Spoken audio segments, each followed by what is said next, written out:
So now that we know what the masses are of individual elements, we're going to work on figuring out what the mass is of a molecule or a formula unit. If we're looking for a molecular mass, that is the mass of a single molecule, and you're going to look up the elements that are in it and also how many there are. So if you'll remember when we were talking about the symbols, we used something in the left bottom and the left top, and if we had a sign differential, as far as a charge, it was in the upper right.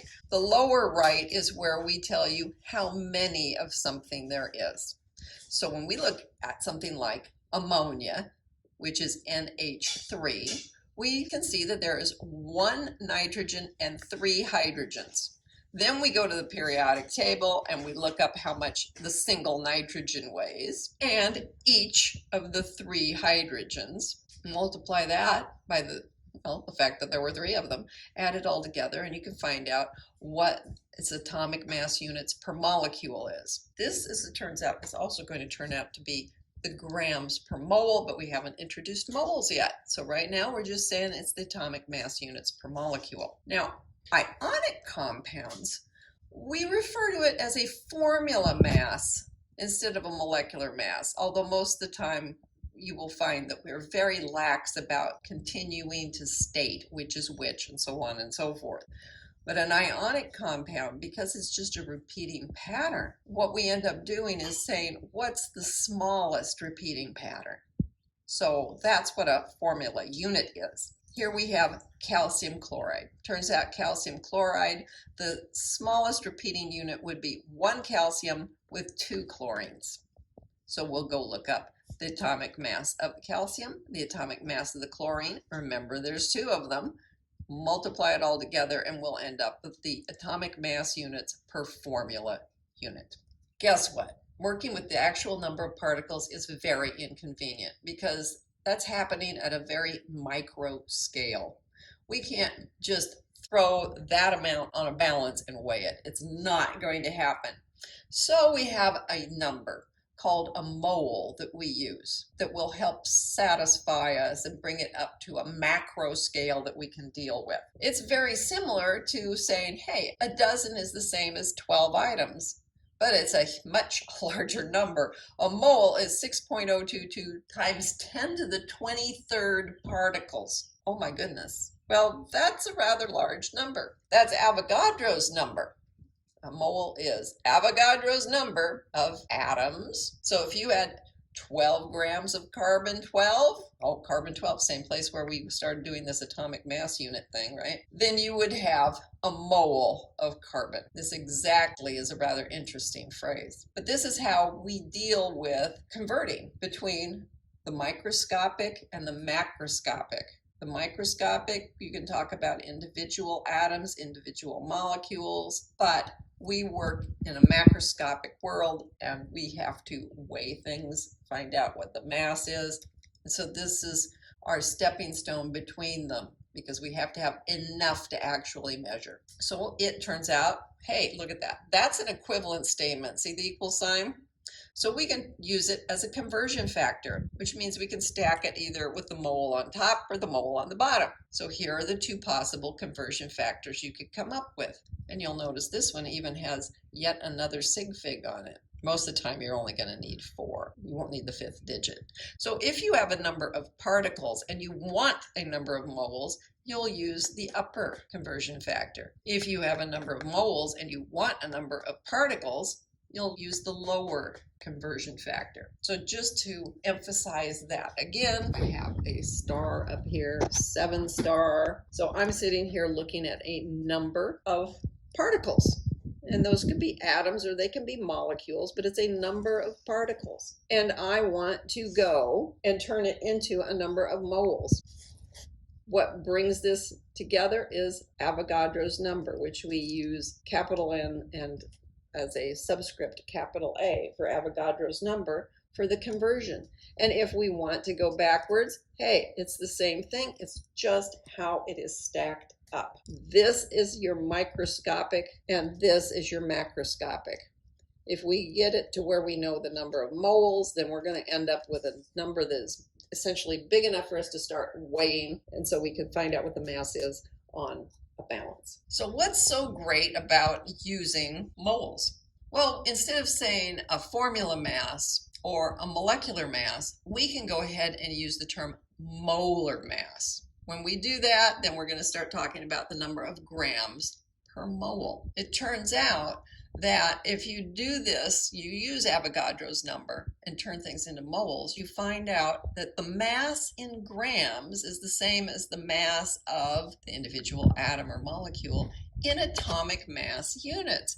We did those calculations in atomic mass units before. Now we'll find out the same calculation works, and we could just say it's in grams as long as we're talking about moles. So an atom of helium was 4.003 atomic mass units. A mole of helium will be 4.003 grams. And if you looked on the periodic table, you find out the molar mass of helium is 4.003 grams per mole. So what are we going to do with that?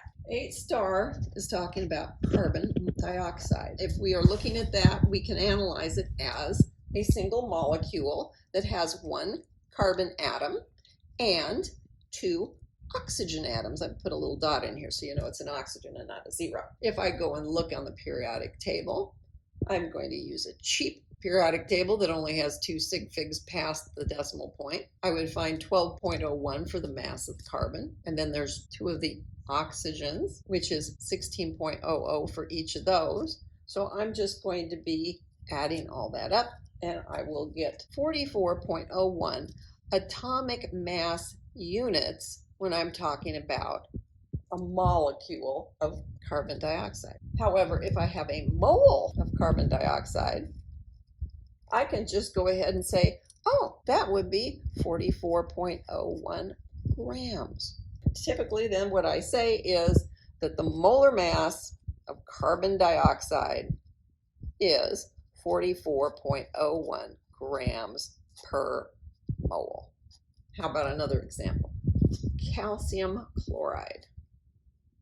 On a molecular level, that means there's 1 calcium, and there are 2 chlorides or chlorine atoms. I go and I look up calcium, 40.078. I'm using a little better periodic table now. It's got 3 digits past the decimal point. And then I go look up the 2 chlorines, and they're 35.453. When I add all that up, I get 110.984. And if I'm looking at it for the formula, it would be atomic mass units for the formula unit. Okay, so this will be a formula mass. Or if I am trying to figure out for mole, macroscopic, then I would say that it was 110.984 grams per mole at a macroscopic scale. So star 9 is going to have, hey, I've got a number of particles, right? That was what I had on my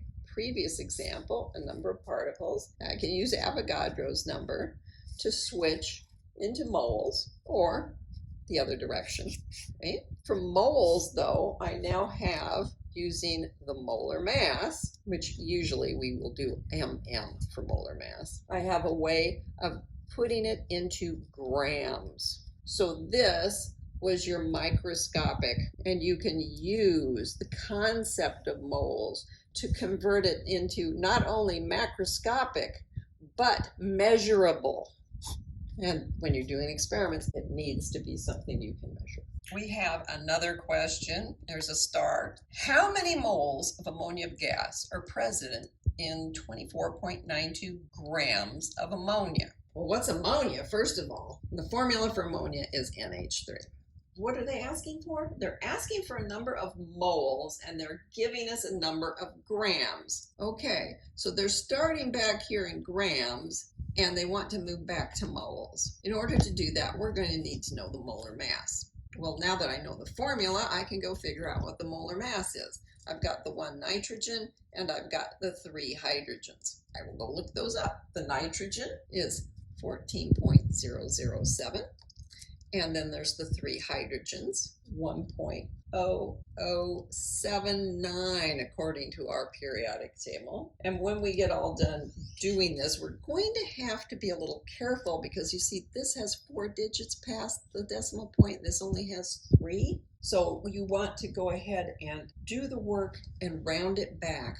When you do, you're going to end up with 17.031 because you only want 3 sig figs past the decimal point because this one's limiting you. So this would be grams per mole. I want number of moles because that's what they asked for.